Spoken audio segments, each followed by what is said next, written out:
We are live. All right.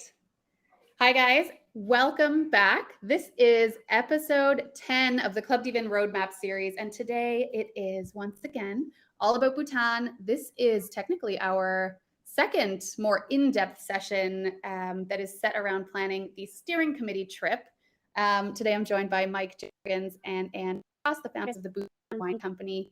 My name is Jana Kryline, the co-founder of Club dVIN. But yeah, Mike, Anne, do you want to give yourselves another little intro for anyone who missed last week's episode? Sure. Hey, everybody. I'm Anne Cross, one of the Bhutan Wine Company and the CEO. A really exciting point, bringing people over for our steering committee trips this summer. So really excited to share more with you guys about that. And I'm Mike Juergens. I'm one of the founders of the Bhutan Wine Company, along with Anne, and Master Wine, and I run a large wine consulting practice outside of Bhutan. Nice. All right. And you guys are getting all set to do an inaugural harvest, right? And I'm hoping that most of you who are listening and watching this right now have been able to tune into some of our other episodes where we actually explain more about what the Bhutan Wine Company is and what we're doing together, what Club dVIN and the Bhutan Wine Company are doing together. But to sum it up, the Bhutan Wine Company has given Club dVIN members exclusive permission to participate in the inaugural harvest happening next summer, so 2024. It's going to be 10 weeks of trips that are packed with adventure and exploration and work. There will be some vineyard work. And to prepare for those 10 weeks, what we're doing is we're setting up a steering committee trip, which will be 2 weeks that's happening this summer, 2023. And we are basically handpicking a very small group of hardcore enthusiasts and wine experts, all of whom are Club dVIN members, to go over and kind of map that out logistically and just kind of get a better idea or kind of like a dry run of the real thing next year. So I'll let Mike and Anne take the lead here, and we'll get into some more detail than we did last week, because we're actually almost completely full for those two weeks. So anybody who's still interested and who hasn't already contacted us, this is the absolute last chance because we've got to get visa processes started. So if you're interested, definitely shoot us a note and check out our latest podcast episode. There's an application form there as well. All right, Mike and Anne. Cool. Well, thanks, Jana. Maybe just a couple of things to level set before we jump into it. First is that you all have the ability to type in questions into the live chat feature. So as we go through the session, I should think of questions, just feel free to jot them down, and then we'll have a Q&A session at the end where we can get everyone's questions answered. The second thing that I'm going to do is maybe just share briefly about the strategy of what we're doing in Bhutan. And so trying to start a wine not exist, particularly in a country that is revered and is the only carbon negative country on the planet.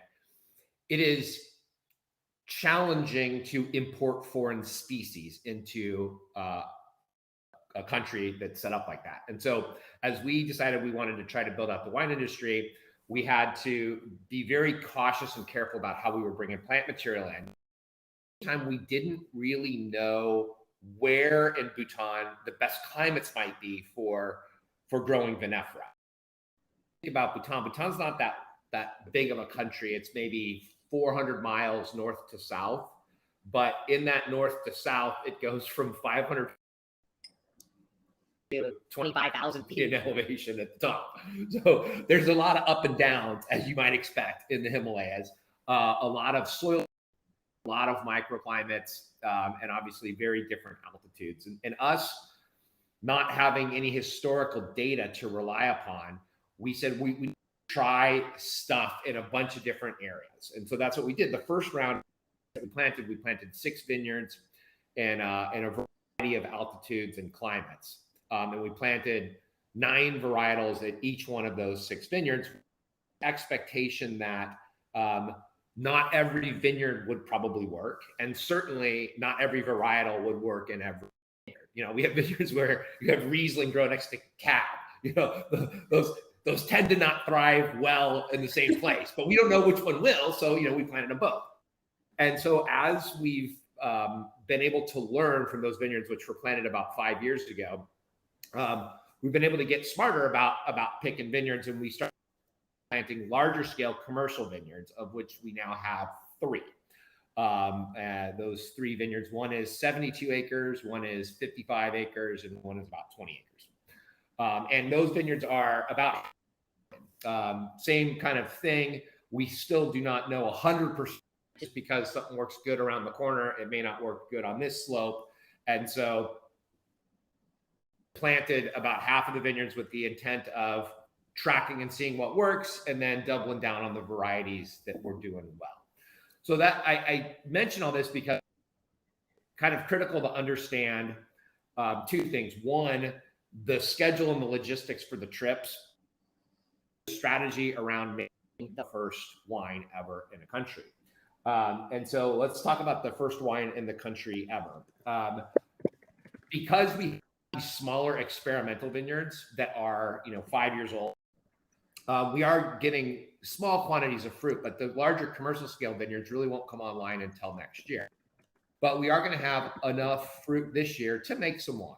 And so our goal, our plan right now is we believe we'll have enough to make about a barrel of wine, maybe slightly more depending on the season harvest goes. And so our intent is this summer to make the first barrel ever. It will probably be a blend of different varietals from all the different vineyards, with the intent that this would be kind of illustrative of the first production of the country. However, it probably won't be the best wine to drink, because it's going to be a blend of a bunch of different varietals, a bunch of different vintages, which is, and we anticipate that those 300 bottles will be, collector's editions that would be, put in museums and stuff as illustrative of the first production. You know what, Mike? A Riesling cab, it could be the next hottest thing. Well, that's the cool thing about having no rules, right? So like there's no rules, so we can do whatever we want. There's no D, there's no AOC, right? It's awesome. And then so the real mass production will start next year, and that will be the wines that are commercially released. And that's kind of the big trip that we're letting 10 groups of people come over 10 weeks to participate in that, which will be amazing. I mean, I think the first time a commercial wine industry came online in a country was probably New Zealand in the 1850s, probably. Crazy. Wow. Yeah, I mean, to be a part of that is to be a part of wine history, and totally. A really cool thing. So I give this background, help people kind of understand what we're trying to do with the trips this year and the trips next year. With that said, what I'll do is I'm going to pull up the map. Oh yeah, for anybody who's listening on a podcast, you should definitely check out our YouTube channel, the Club dVIN's YouTube channel, and go into lives, and you'll see episode 8 has a lot of really great map information as well. So visual information that Mike and Anne put together. So if you are listening to this on the podcast, check out the YouTube and you'll get a really good idea of how Bhutan is set up and where the vineyards are. Shouldn't that just there it is? Right. Oh, there it is. Sorry, I'm technologically challenged. Okay. All right. Cool. So here are the vineyards, and let's talk quickly about how Bhutan is laid out. If you look all the way at the left side of the screen, the left side of the map, you will see vineyard right outside the city of Paro. Paro is important because Paro is how you will all get in and out of the Kingdom of Bhutan. That's really the only international airport that you can fly into. And from there, you can get to Paro from Singapore, Bangkok, Delhi, Kolkata. Technically, I think you can also get there from Kathmandu. Yeah, because I flew in from Kathmandu once. But for the most part, you'll probably be going through one of those larger airports. You'll come and go out of Paro. If you see to Paro on the map, you'll see a cluster of 3 vineyards, Bajo, Serbum, and Yusupong. Those are all clustered around the capital city of and that is where a lot of the the things that people that come to Bhutan want to check out. Obviously, you want to check out the capital city. You want to check out the Golden Buddha. The Docha La Pass is very interesting. There's these big zongs there that are cool. Those are that's where we'll be spending some time, is in that sort of core center. As we continue to move to the right, the Pinsa Vineyard, and you'll see that grape cluster is much larger. That's because that's one of the commercial vineyards. To the south, you have the Gelafu. And then all the way to the right, in the east, we have a vineyard at Limnatong, and then 2 commercial vineyards at Norzentong and Borshul. So, laid out. What we do know is that between the vineyards in the east and between everything else and towards the western side of the country are some mountains. What? In Bhutan? And if you see on the map, you could see some red go back and forth quite a bit. That's because they're going over mountains. And so during the summer, there can which can make it difficult to drive over the mountains. And you can fly over the mountains in both airplanes, but that is a function of the weather. And the weather is bad in the summer, which is obviously when we want to be out working in the vineyard. So here's the way that the trips are going to play out. The first week, everyone's going to fly into Paro, the Paro airport, on Sunday. And the 23rd of July. Yep. And so on the 23rd of July, people will land in Paro probably around noon. But generally speaking, the flights get in around noon. There is a vineyard right next to the airport, and it's a very lovely vineyard. It's one of our smaller experimental vineyards. It's lovely. And so that first day, that Sunday afternoon, everyone will go over to the vineyard, visit the vineyard, walk the vineyard. We probably won't do much work in it. We'll probably just visit it. Then we'll go check into the hotel in Paro. Then one of 2 things is going to happen. If the weather is good, that following morning, Monday morning, we will go back to the Paro airport and jump in a little plane and fly.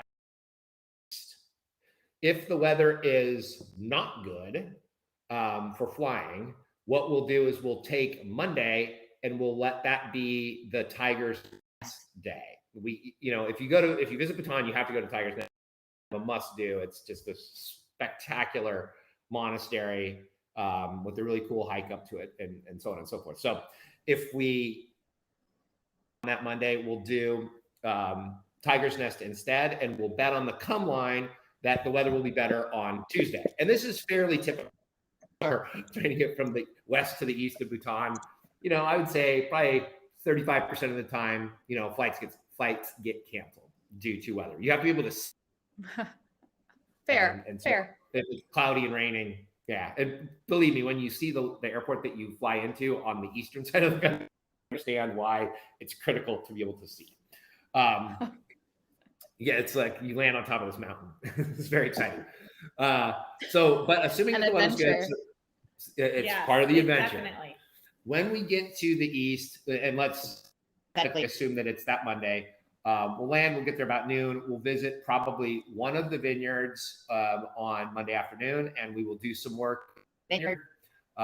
What specific work we'll do will be a bit of a function on the harvest arc. Range from actually harvesting grapes. It could be leaf pulling. It could help and do some pruning, or maybe even do a little. It depends on what's going on in the vineyard at that time. And then the following day, we will go and do the same thing at the other vineyard in the east. And then, then once again, function of weather, we will either go back in the afternoon that day, but more than likely we'll go back Wednesday morning. So Wednesday afternoon, we will get back to the Paro airport, and we will go from Paro into Thimphu. arrive in Thimphu Wednesday midday, and then we'll take that afternoon to do a just kind of some hanging out around downtown to check out the stuff. And then on Thursday, we will probably visit at a minimum the Ser Kem vineyard. Going to Bajo, you can look on the map and you can see Ser Kem to Bajo is only about 20 miles, and that's true. But it takes about flies is probably 20 miles, but as the car drives, it takes about 3 hours because you go up and over the Docela Pass, which is really awesome. Actually, it's not cloudy. When you get to the top of the Docela Pass, you can see 14 20,000 foot plus mountains of the Himalayas, all just laid out. Wow. It's just dazzling. And so, you know, we'll take Thursday. And once again, there's going to be some weather components to this. But Thursday and Friday, we'll spend in and around Thimphu. Saturday, we will go back to Para. And then the group that's coming in will be arriving on that Saturday, which is what is that, Jenna, like the first? 29th. The 29th? Yeah. The 29th, that morning will be the next group of people coming in. And around lunch is when the first group comes back. Cool. Have the opportunity to have a dinner with kind of the entire group. Awesome. That sounds like fun. We'll drink some good wine. We will drink wine, and we will be collegial with our other wine folks. And then the next morning, that Sunday morning, group one will fly out and fly back to wherever they're going to, and then group two. And with group two, they will not go to the east. They will go to kind of a very similar situation, but we'll go to the Pinsa commercial vineyard as opposed to the commercial vineyards in the south. We'll do some work there, and then we'll back, hang around the capital city, do some stuff around there. Weather permitting, we'll get over to Bajo, and then that following Saturday, which is August 5th, we'll return. Departing on the 5th. Yeah, exactly. Departing on Saturday the 5th. Yes. Those are the two weeks for this year. Now, couple of caveats with that, Jana. One is all of this is going to be weather specific. So if we get to week one is just torrential monsoons, what we'll do is we'll flip the weeks. We'll just call an audible, and group one, instead of going straight to the east, we'll do the stuff in the middle of the country, and we'll bet on the come that the weather clears up the following week for people to get to the east. And if they can't, then we'll just repeat the same experience. Sounds good. So basically, everyone needs to keep in mind, you don't really know what you're getting. It's weather dependent. You got to be flexible, open-minded, and ready for anything. That's exactly right. Awesome. This sounds incredible. I've got goosebumps when you guys talk about where the vineyards are and like looking at that map and realizing the mountains that are in between all of it. It's just, it's hard to fathom. I'm really excited. I can show, I think we did this last time, but I just love doing this. So I'm going to do it again. I'm going to show some vineyard pictures. Yes. No, we didn't. Oh, we didn't do this? We ended up having time. Okay. Well, so you can see the terrain in which we're working on things varies dramatically. Some of our vineyards are 500 feet, some are at 5,000 and 6,000 feet, and some are at 9,000 feet. And some are very near to stuff, and some are not. This top one, at the top in the middle is the Norzentong vineyard, and that it's just remote valley. You can kind of see it. It's literally breathtaking. It's just gorgeous. That one's in the east side of the country, one of our commercial vineyards over there. To the right of that at the top is our vineyard in Bajo, which is located in the heart of the Punakha. Is one of the places where they grow a lot of the produce and particularly cereal grains and fruits for the country. And you can kind of see, there's houses right there where the research center, right on the edge of the river. And it's a very cool thing, but it's a very different experience than the one we just talked about. If we go down below the Bajdo on the right, just kind of continue clockwise, you'll see a remote view of part of the Norzentang vineyard, which is the same as the first one that we looked at. And you can kind of see from a different view. This is from the road across on the other hill. You can actually, if you look at that one to the left, you can see some large structures. Those are like, there's a large barn there and then a row of houses. And that's where the previous was standing in front of that looking out. Wow. All the way on the left, this looks like Gorselu. So all the way to the other side, directly under the words, the vineyards, that's one of the other commercial vineyards. That's Gorselu. Gorselu is set on the side of right where there's a large oxbow in the river, where it makes kind of like a big horseshoe, and the vineyards run all the way down to the river. We hope that as we continue to build out the vineyards, we'll be able to let people like jump into kayaks upriver and kayak downstream and then land at the vineyard and get out and then go do some wine tasting. Oh, cool. I want to do that. Or rafting. Yeah. Yeah. I mean, yeah. Imagine Awesome. you get to kayak through the Himalayas and then stop at a winery. I mean, come on. Maybe a Doesn't get better than that. Yeah. Yeah. Some of the grape, just close-ups of the grapes developing. At the very bottom, this is Pinsa, right? Yeah, this is Pinsa. Yeah. So the one all the way in the corner is the Paro vineyard. Actually, if you can kind of see some of the city in the very, very distant, up against the mountains. The bottom right picture, that's the Paro. Oh yeah, I see that. The airport is kind of right around there. If you see a tiny little dot of white in the sort of left hand side up against the hill, that's the airport. That's where we'll fly into. Oh right. Then, so right next to the mountain, as you were saying. Yeah. Yeah. So yeah. Yep. Brilliant. It's exciting. And then the one right to the left of that, that's the Pinsa vineyard. That's our commercial. It's over on the west side. So just some pictures of that's kind of what you're going to be in for. A little bit of how much clouds there's going to be, but the views are spectacular. The environment is just amazing. So that's kind of the structure of the 2 weeks. People that are listening to this that are thinking about going next year, it's just going to be 5 of those 2-week things, but with all the same caveats applying, which is, we don't know about the weather. So, and we're the guinea pigs this year, so we'll kind of work out any. Well, we'll see what happens. We'll try and work out any potential issues, right, guys? Without a shadow of a doubt, I can guarantee you that whatever we plan for is not going to be exactly what happens. Correct. But how it's going to be different, like that. We'll see. Yes. Yeah. We will see.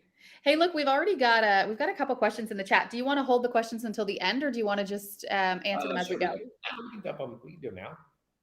All right. So Billy J's asking, will next year's trip be at the same time of the year or later in 2024? So because of the differences in altitude, and obviously we're getting smarter on, but what it's looking like is our vineyard all the way in the south is gonna harvest actually in February. That are at the lower elevations, which are Gorselu and Norzentang, those will probably be ready for harvest.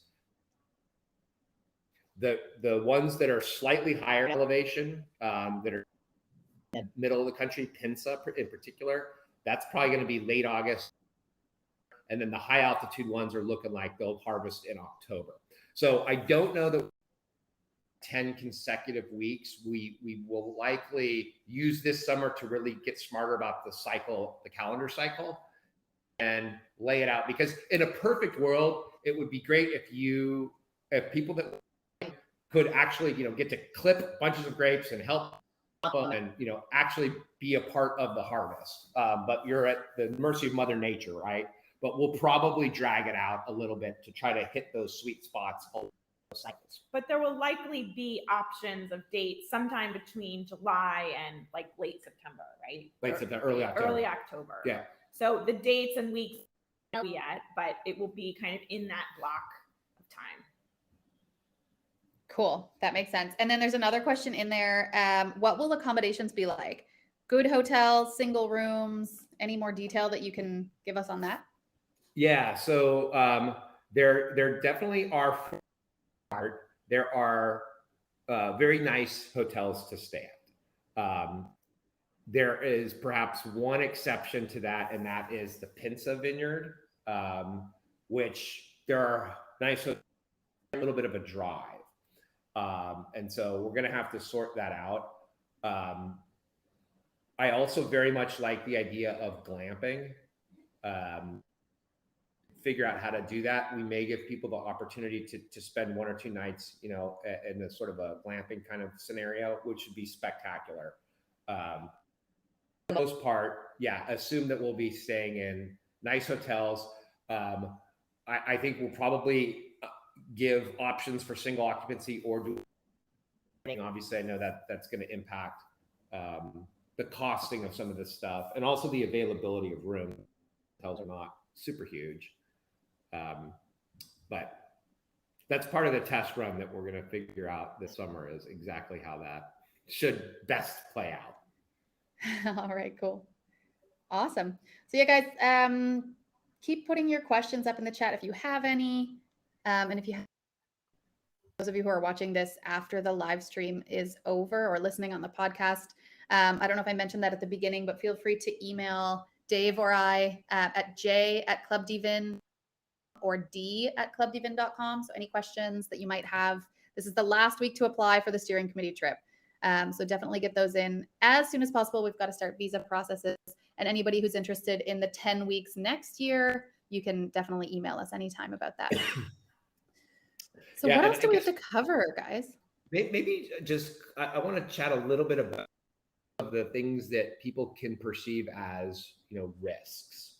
And obviously, when you're traveling to an economy or a country that's not as developed, there are increased risks. And so one of the questions that we get quite healthcare, and like, what happens if something happens while you're there? Well, so the good news is that Bhutan has free healthcare, and because they have a tourist-based economy, and because a lot of the people that are going to do things like whitewater rafting or mountaineering or whatever, they have some fairly robust processes for making sure that people are taken care of. I can tell you from experience that I got sick there one time, and it was like a better healthcare experience than oftentimes I might have experienced here, in terms of the level of support and service and timing and so on and so forth. So all that being said, yeah,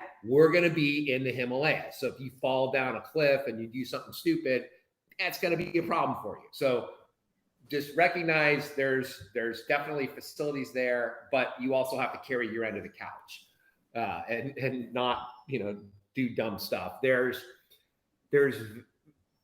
in theory, there are risks like snakes and leopards and tigers and stuff. And I will tell you, I've been there a bunch of times. I've never seen a leopard or a tiger. I'm dying to see one at some point. They've seen you, Michael. I want to get a selfie with one. It's snow leopard, you know? So, you know, we are going to make sure that particularly when we're in more remote areas, that we to just pay attention. But for the most part, we're not going to be anywhere near where you might see that. More's the pity, frankly. The roads are just something to note. If you get car sick easily, or if you're a nervous backseat driver, you may want to bring some Valium. Some Dramamine. Yeah. So there's not a traffic light in the entire kingdom of Bhutan. They actually had one. They had one traffic light that they put into the capital city of Thimphu at this one intersection. And everyone was like, no, this is wrong. This isn't who we are as a culture. We don't want this. And so they ripped the traffic light out. And now there's a human traffic light whose job is to tell people when to go or when to stop. In Thimphu, it's in the only place. It's in the center of the city, and he or she directs traffic. But yeah, the roads is just fascinating. The roads can get a little sketchy, particularly if you're trying to drive over the mountains. But note that we will always have a Bhutanese driver who knows how to drive in Bhutan with us. So driving for us. So that's rest assured. The airports, particularly Paro, Paro has its own Wikipedia entry on how interesting the flight in is to Paro. The airport in the east that you fly into is even more interesting, I would say. If you're a person that does get a little nervous with the air travel, that's part of the gig. However, I would say, we've flown in and out of there a billion times and nothing's ever happened, and it just can be exciting. It's just adventurous. The first time we ever did it. And I am a little bit of a nervous flyer. You come down into the Paro airport and you drop into this valley, and then the plane flies through the valley and kind of makes a couple big turns. And we didn't know this. We weren't expecting it. And Ann grabs my leg and goes, ah! I go, no, it's fine. Write it out. It'll be fun. So, looking out both windows and there's land. Yeah, there's literally there's mountains. Mountains on both sides. Look out the windows. Yeah.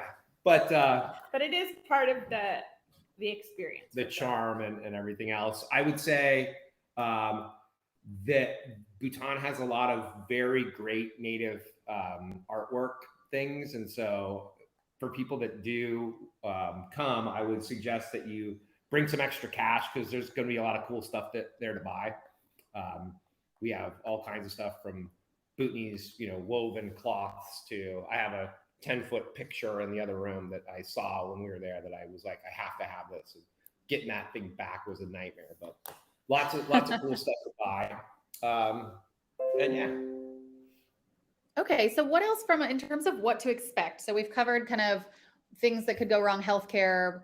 I mean, otherwise, culturally, is there any? So we can get more into this over the next couple sessions with the team that's going this year.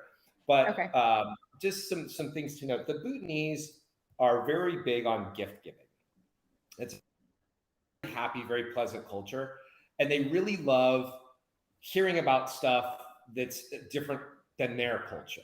And so usually when I come, we'll bring like bags of like just things. Like one year we brought a bunch of little surfboard keychains, and like, because from California, right? So we're giving out surfboard keychains. And one year I brought a bunch of LA Dodgers hats, because every time I go there, I see people wearing New York Yankees hats, and it pisses me off.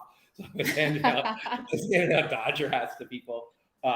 So like, this is totally optional, but like, you'll bump into people, and if you have something cool to give them that is from where you're from, that's great.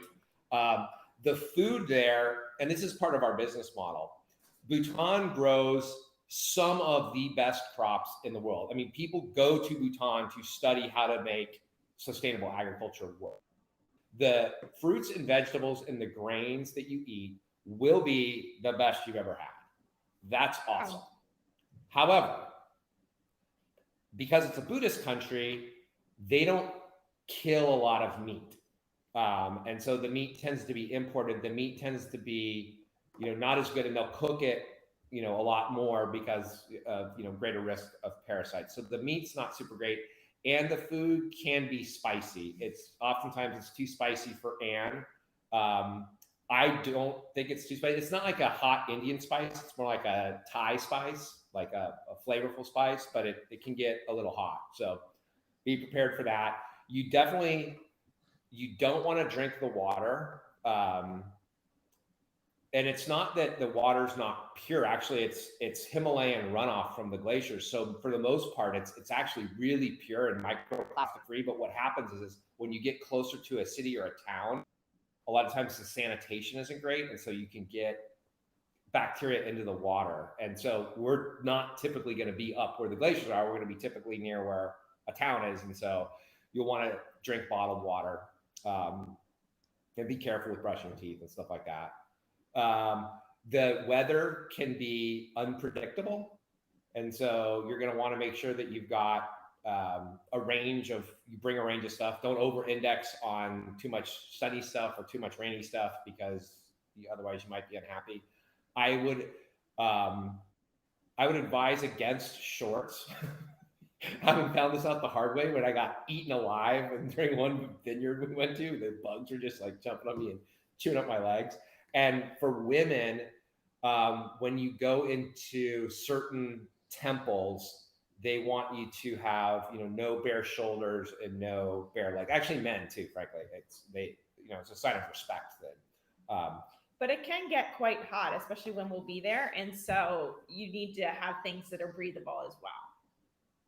Okay. Those are great tips. Yeah.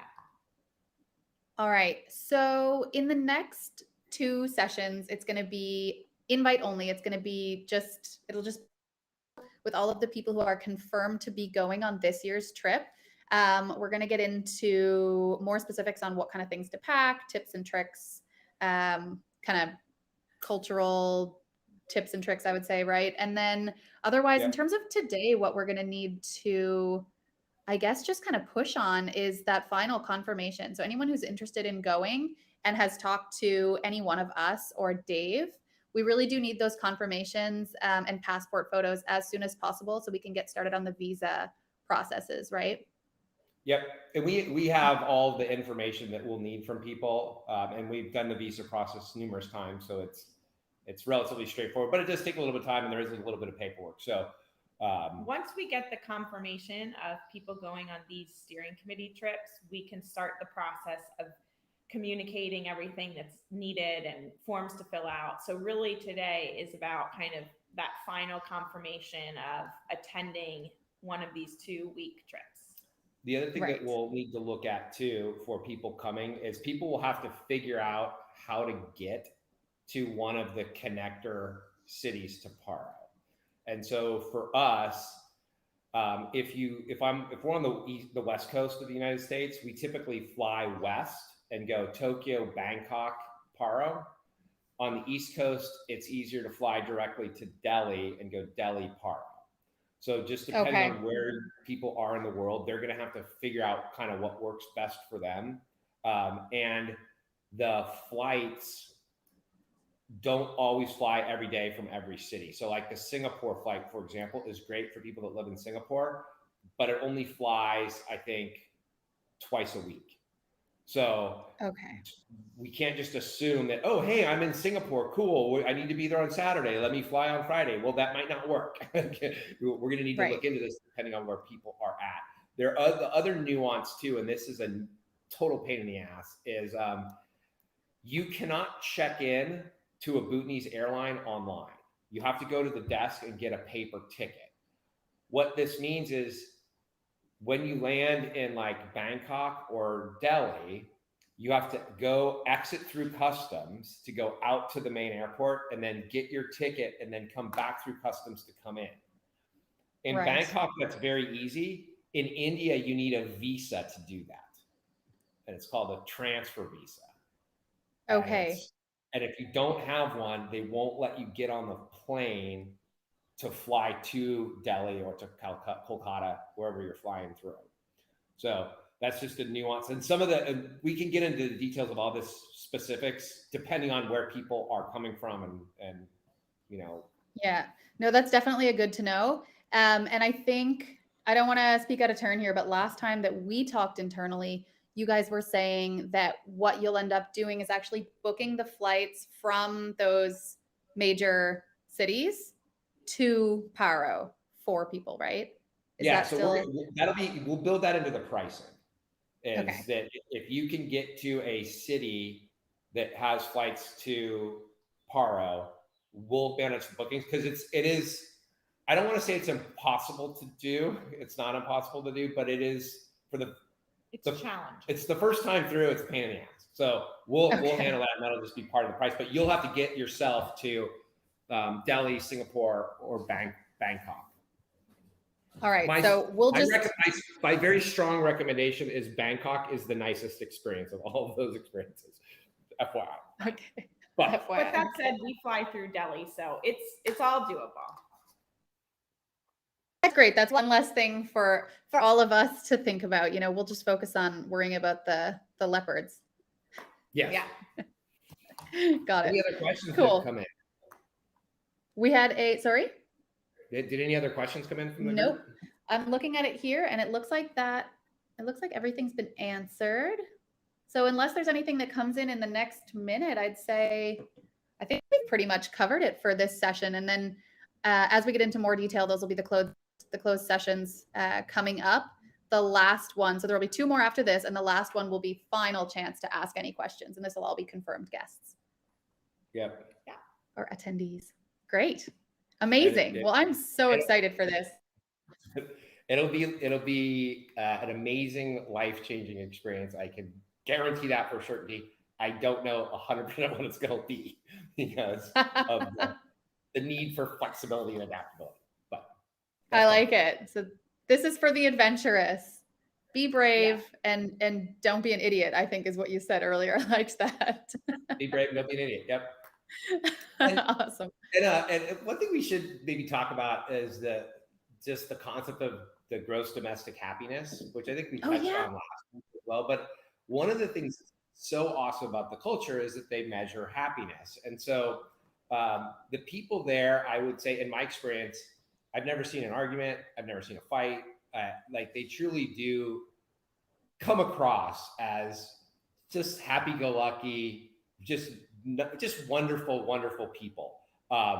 There's no crime. You don't have to worry about getting pickpocketed. People will come up and talk to you. They'll want to know where you're from, and they'll ask you questions. Pretty much everybody speaks English, which makes it easier. I don't want to say everybody, but the schooling is all done in English. So for the people that went through, regular schooling, they speak fluent English. So it's pretty easy to navigate around the country. And it will be just a great opportunity where you're not worrying about pickpockets all the time and you're hanging out and just talking to people, and it's great. This sounds about the little kid with Jana? The little kid at the end of the bridge. Tell that story. I love it. No, this is a different little kid. The little kid at the end of the bridge is a great story, but I said that story last time. So my little kid with the bridge, this is, I think, when the moment for me when I realized that Bhutan was different and special. And we were running a marathon. The first time we went there to run a marathon. And we're at about mile 20, which is, right when you're hitting the wall. And also I'm running at altitude, so it wasn't our best showing, but I'm running down this trail and this little kid starts riding a bike towards me. And it's this little rattle trap bike that looks like his dad made it himself out of scrap metal, but he's riding the bike towards us. And I'm sitting there going, oh, dude, I don't have time for beggars right now. I don't have any money on me. I don't have any food. Like I'm hurting. I just don't want to have this interaction with this kid. And the kid rides his bike up to me and he rides past us. Ann and I run together. He rides past us and he turns around and he starts riding next to us. I'm like, okay, here we go. He's going to pitch me on something. And the kid's just riding next to me. He starts going, do your best. You can do it. Do your best. You can do it. And he's like cheering me on and riding, just cheering me on. I'm like, what a nice kid. And then he rides off.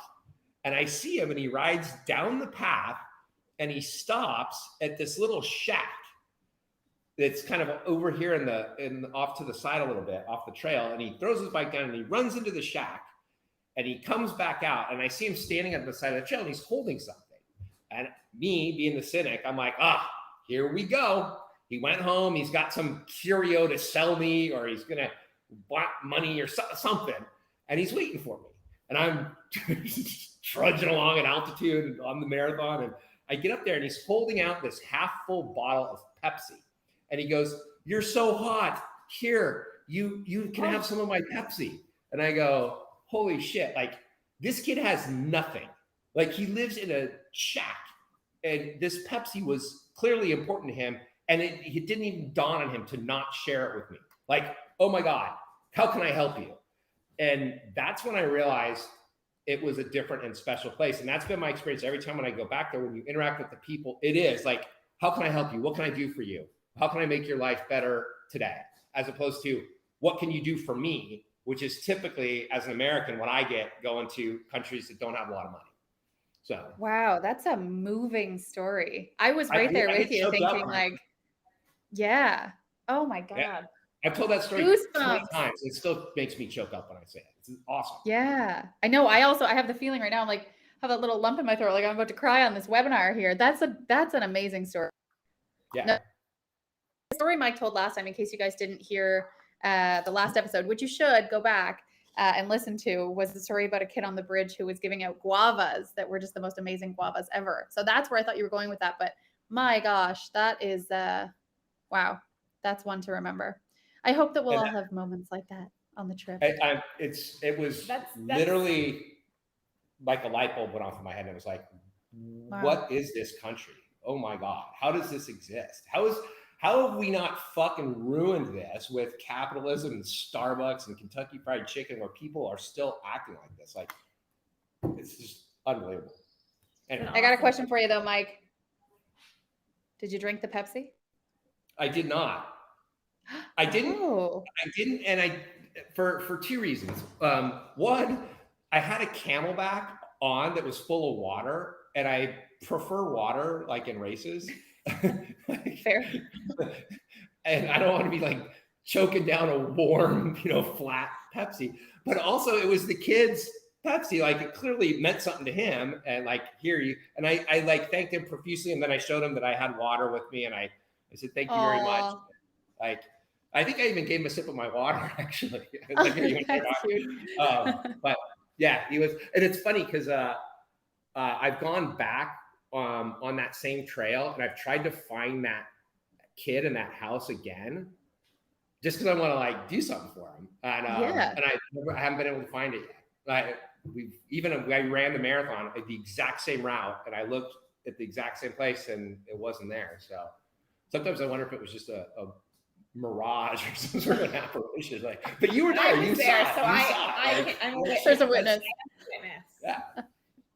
You were both seeing things at mile 20. Maybe. Oh, that's so cool. Yep. Awesome.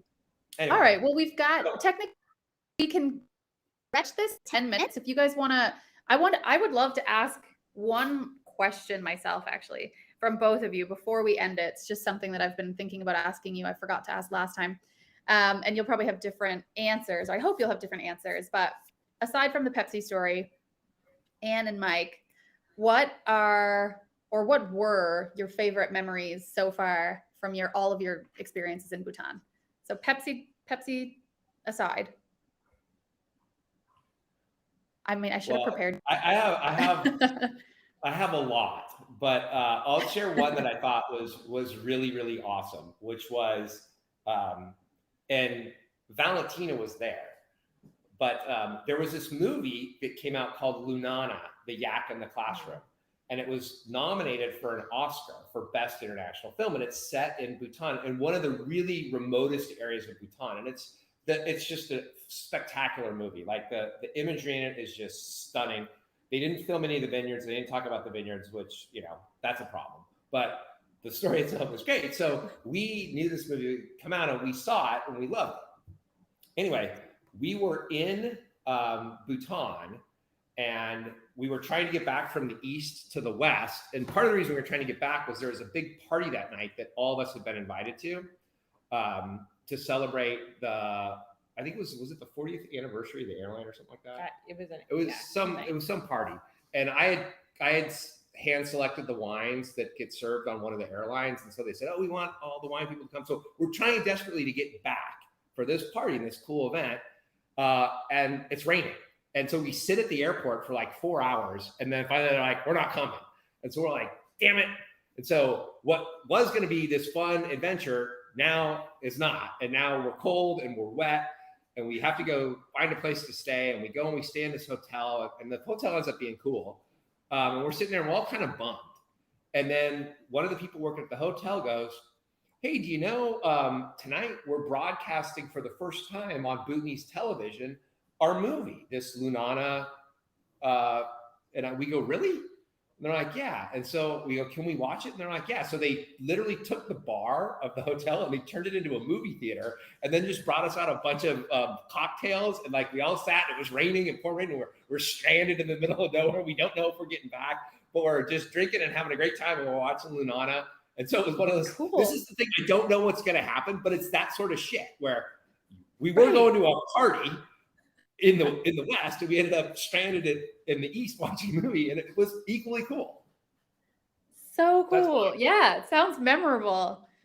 That's amazing. I mean, and first of all, I in general have a terrible memory. So when I'm asked to like recall something, I never can. But then when someone tells, I'm like, oh yeah, that was amazing. But what I will tell you is, for me, it's probably not necessarily a memory, but just the fact of the entire reason that we even went to Bhutan in the first place was, and I don't think I told you this, Jana, I can't remember if I did, but because in high school, I read a book by this Canadian woman who went there in the 80s to teach English, who went to Bhutan.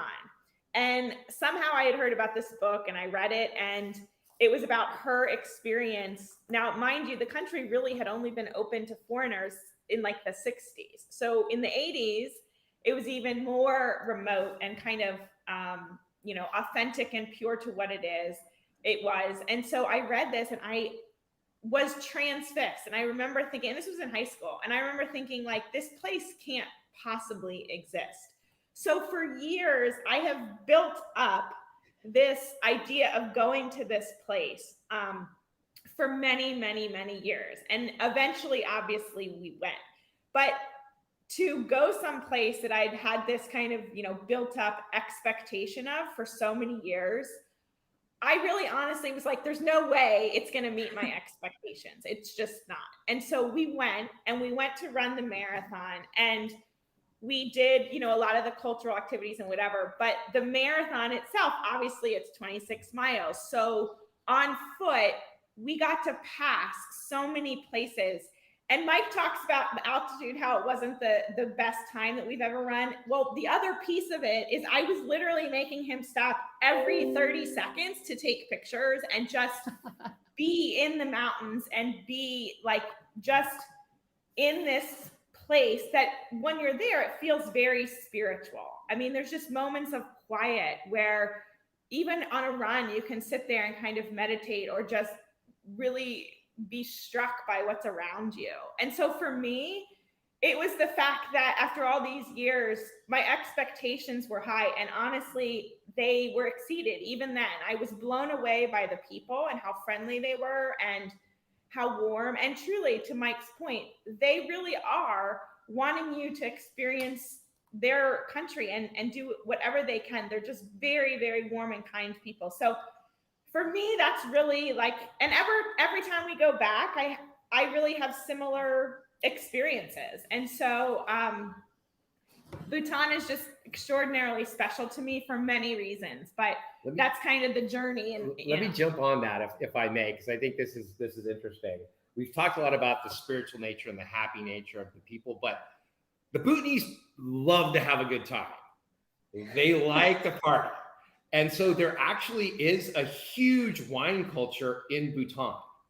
And every family makes their own rice wine in their house. And it's called Ara. But they didn't have vinifera, right? So they made rice wine instead. And every family has their own recipes, and some filter it and some don't filter it, and some make it higher alcohol and some make it lower. And everyone says their recipe is the best. And when you go to someone's house, they'll traditionally, if you were Bhutanese, they would say, "Oh, welcome to my home. Here, have a bowl of my Ara." And then you would bring some of your Ara to their house, and you would share it with them and say, "Here, have some of mine." And then you would, and see, so they do really embrace this idea of like having wine with people, just like we do all over the rest of the world, just without vinifera, which is cool. Right. And the one of the first times we were there, we had an opportunity to have dinner at a Bhutanese person's house. And so we jumped on it, like, hell yeah, let's do that. So there's like 4 couples, and we go, and there's like 4 Bhutanese folks, and they're all sitting there in their robes, and everybody's very, very formal, and everyone's kind of, no one's really quite sure what to say. And so finally I go, "Hey, what's this Aura I've heard about? And the host goes, wait, what? You know about Aura? And I go, yeah. Like, are you supposed to like greet us and have some Aura? And he goes, would you like to try my Aura? And I go, fuck yeah, I want to try your Aura. And he goes, I'll be right back. And he jumps up and he runs into the kitchen. And the second he does that, every other Bhutanese guy reaches in their robes and pulls out a flask and goes, fuck that guy's Aura. His Aura is bullshit. My Aura is way better. Here, try mine. And so then they're pouring us all their different Aura and all the bowls. And the other couples that are with us are mortified that I've turned this thing into a wine party. And then we all just pounding Aura. Anne's kicking me under the table going, dude, stop egging them on. I'm like, are you kidding? They want to do this. This is fun for them. And so they will truly want to, have fun and party with you, but it can start off a little formal, but. Wow. All right. So you guys got a little tipsy that night. We totally did. It was awesome. It's strong. Let's just say it's not that wine is strong. It's not that strong. It's like strong. 8 to 15% probably. It's regular. It It's is? regular wine. Yeah, Oh. you can make it maybe a little stronger than that. And they also, one of the traditional ways that they serve it is they put scrambled egg in the bowl. So it's like a bowl full of wine with scrambled eggs. Yeah. What? Like floaty pieces of egg. That's the traditional way. But the purists Okay. are like, no, don't put egg in mine. I don't like the egg. Like, give me mine straight. And yeah, I gotta there's try this the egg whole- version. There's this whole thing with Aura. When we're there, Jana, we'll definitely drink some you'll Aura have because it's just a fun thing to do. 100%. We can't miss that. That is We've talked that's about not trying optional. to make it as part of the Bhutan wine, just as like an extra thing that we might make. It eventually might be some Aura. That's a cool idea. Yeah, it's So not look, why we're doing it, right? It's cool. What year were you guys there for the marathon? 2016, maybe? 2017. 2017? 2017. Man, 2017. look, Anne, who would have known? You read that book and then I years think went that all the by. time. I'm like, this one random book I read literally changed the course of our Well, lives. and she wouldn't shut the fuck up about Bhutan like the whole time we've been together. And so finally we got this opportunity to run a marathon. I got like an email for a race distribution list I was on that said Bhutan Marathon. And so I signed us up. But I thought Bhutan was in Indonesia. I didn't even know where it was. I thought it was an island in Indonesia. And I went to tell Anne, I'm like, surprise, I'm taking you to Bhutan. And she goes, oh my God, we're going to the Himalayas. And I go, no, we're not. We're going to Indonesia. You're like, and she goes, no, we're not. Look it up. And I looked it up and she was right. And I was like, oh shit, we're going to go run a race in the Himalayas? Okay, I guess we're doing that. Transformative. and then Yeah. from Clearly. that comes And here a we are. wine industry in the Himalayas that didn't exist Yeah. before. Yep. Yeah. My God. You guys are a little intense. I'm going to tell you that. Yeah. I like it. I like it a lot. I'm really excited for this. It'll be a blast. It's going to Awesome. be a blast. Awesome. Okay, cool. Well, let's With a wrap this minute up to again, spare. guys. What's that? With a minute to Said with a spare. Fair. Yes. And final push form is in our podcast show notes. We're going to put it up as well on our LinkedIn page, on this events page. So if you didn't see that, then check it out there. And again, you can email j@clubdvin.com or d@clubdvin.com with any questions. But this is really the last call to be able to participate in these 2 weeks of steering committee trips. Awesome. Thank you guys so much. All right. Thanks, Later, guys. guys. Bye. See you in Bhutan. Bye. Bye.